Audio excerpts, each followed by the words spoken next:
주시기 바랍니다. 예, 안녕하십니까. 새누리당 문정림 의원입니다. 예. 어제에 이어서 국정과제 중에 주요 순서에 따라 다시 한번 질의 드리겠습니다. 4대 중증질환 국가부담 관련해서 과제에 대해서는 진행상 아마 보고 받으셨을 텐데요.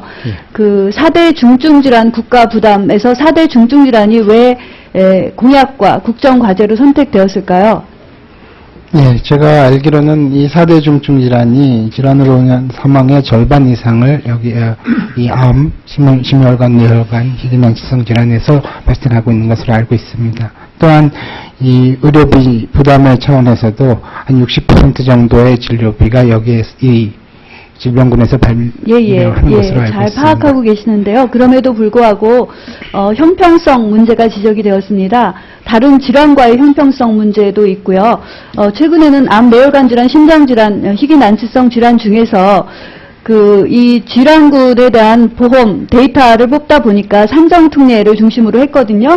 그러다 보니까 뇌혈관 질환과 심장 질환은 입원을 해서 수술을 한 경우 특히 30일간에 한정이 되어 있습니다. 그러다 보니까 뇌혈관 질환 중에서 또 심장 질환 중에서 입원을 해서 수술을 하지 않은 경우는 포함이 되지 않았습니다. 그래서 그런 부분에 대해서도 중증도를 고려해서 보장성을 강화해야 될 필요성이 있다는 사실에 대해서 잘 알고 계십니까?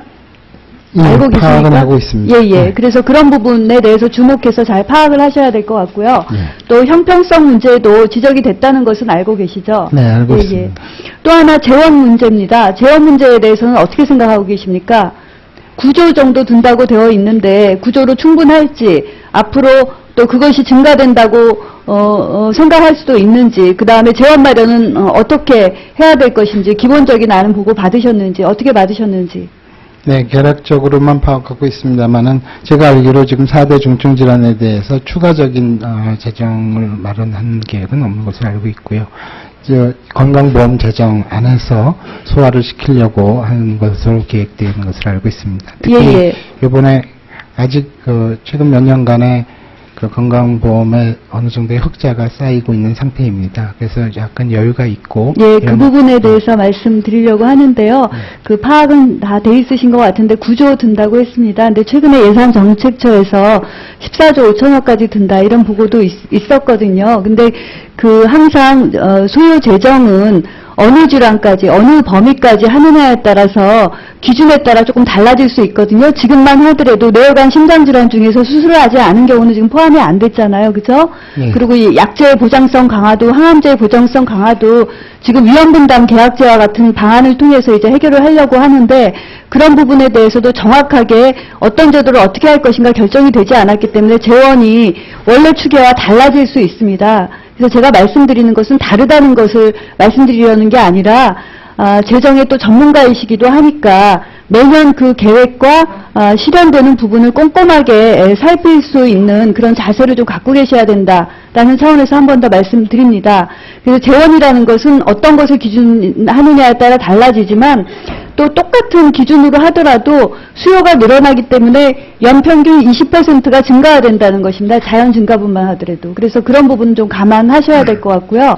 그래서 형평성, 재원 마련, 또 4대 중증 질환을 기준으로 하기는 했지만 거기서 빠져나간 부분들에 대한 고려를 꼼꼼하게 살펴야 된다. 이런 말씀 드리고 싶고요. 한 가지 더 확인하겠습니다. 최근에 기러기 아빠 자살 문제 보도 보셨죠? 예, 신문에서 그게 보건복지 분야와는 어떤 관련이 있을까요?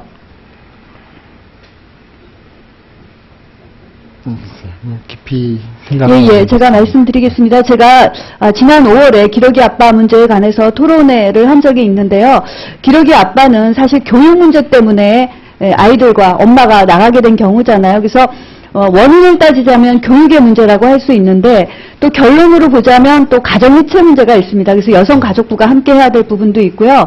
홀로 남은 아빠의 문제는 경제적인 문제와 건강 문제가 있습니다. 그래서 우울증, 영양 불균형으로 인한 만성질환 문제 여러 가지가 있습니다. 그래서 장관 후보자는 국무위원 후보자이기도 되기 때문에 어느 부서도 주무부처가 될 수 없는 그런 사안들에 대해서 복지 시각을 가지고 사각지대에 대한 시각을 가지고 적극적으로 다른 부처와 협의할 수 있는 그런 자세를 좀 갖고 계시면 좋겠다라는 차원에서 보건복지와 어떤 관련